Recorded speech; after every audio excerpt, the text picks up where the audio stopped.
Welcome to the IVF Journey with Dr. Michael Chapman, the podcast for couples who struggle with infertility and want to fulfill their dreams of becoming parents. In this podcast, you'll learn actionable strategies to deal with infertility from Dr. Michael Chapman, or Prof as he's affectionately known. Prof is the co-founder of IVF Australia and is a leading Australian infertility specialist who has helped over 3,000 couples realise their dreams of becoming parents. To access previous episodes packed with ideas, solutions and tips that actually work, head over to Dr. Chapman's IVF podcast on iTunes. You can also ask questions by contacting Dr. Chapman's rooms on 1800 111 483 or by emailing him michael.chapman@ivf.com.au. That first cry of a baby born after the long journey of IVF remains one of the most beautiful experiences in the world. As an obstetrician and an IVF specialist, I've had the privilege of experiencing this over many thousands of times in my long career, but I still remain moved by each baby's first cry. It signifies the end of a long journey and the beginning of a new life. This is Professor Michael Chapman, co-founder of IVF Australia and host of the IVF Journey podcast. Thanks for tuning in. To access all the previous episodes, head over to my website www.theivfjourney.com and select IVF Journey Podcast from the navigation menu. You'll also be able to find the various services that we provide at IVF Australia. Miscarriage is actually very common, whether it's through natural conception or through IVF. There's actually no difference in the incidence. If you're 30 years old, every 5 or 6 pregnancies is going to be a miscarriage. A loss of a pregnancy between 5 and 6 weeks through to 12 weeks. Handling that miscarriage can be very difficult. In this day and age, when we plan our pregnancies so well, or we think we do, in most cases, a desired pregnancy. The decision to have tried to get pregnant is a conscious one. When the pregnancy test is positive, it's a wonderful day. But when some weeks later miscarriage occurs, it is a real downer. And women who have more than one miscarriage become very depressed and frustrated. They require investigation, but mostly reassurance.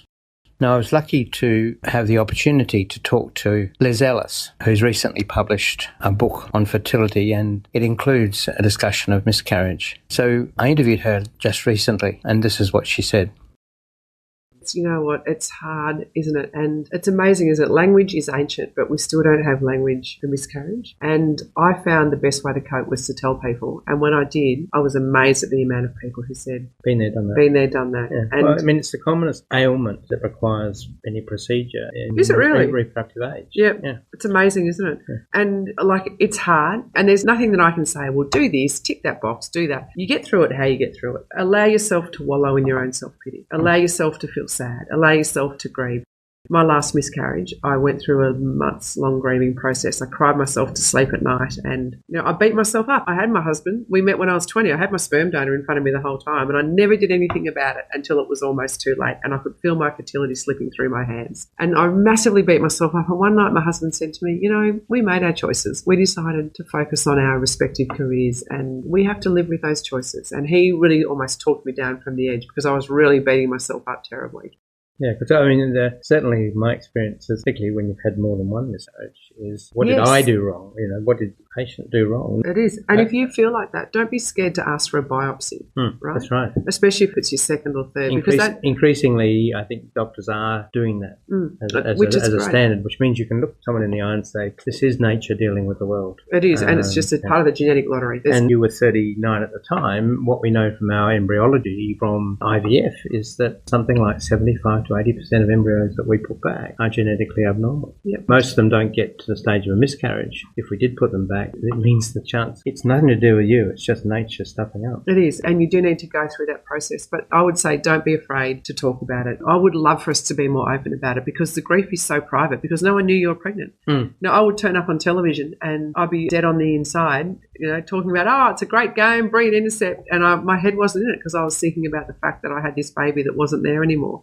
If people knew that, then it's so much easier to deal with and people get the opportunity to be kind to you. So there is much strength to be gained from speaking to people and hearing about other people's experience and knowing that they came out the other side. Yeah, I think that comes out in the book again and again, that don't isolate yourself. No. And you don't have to broadcast it to the world. No. You don't stick it on Facebook. There are special people close to who need to know. And, my mother-in-law had never told my husband this. He's the youngest of 7, so this book is not. But after we'd had our miscarriages, she told him that between baby number 6 and baby number 7, she'd had 2 miscarriages, and no one in the family knew that. And it was just so nice for me to hear that. She knows what I'm going through. Anyway, so if at first you don't conceive, read the book. How do people get the book? There's a number of ways you can get it at all good bookstores. There is an ebook version of it. You get it online. Just search for First You Don't Conceive and your search engine will send you to where you can get it. Excellent. $35, I'm told. Places like Big W and Kmart have it for a bit cheaper. Not that I want to say that, but I don't. And you know what? I don't care where you get it, and I don't care how little you pay. Just read it. Absolutely. Don't forget that you can access all the previous episodes by going to our website www.theivfjourney.com and select IVF Journey Podcast from the navigation menu. Thank you for listening to the IVF Journey with Dr. Michael Chapman, the podcast which helps couples negotiate their way through the IVF journey, all the way to parenthood. You can also ask questions by contacting Dr. Chapman's rooms on 1800 111 483 or by emailing him michael.chapman@ivf.com.au.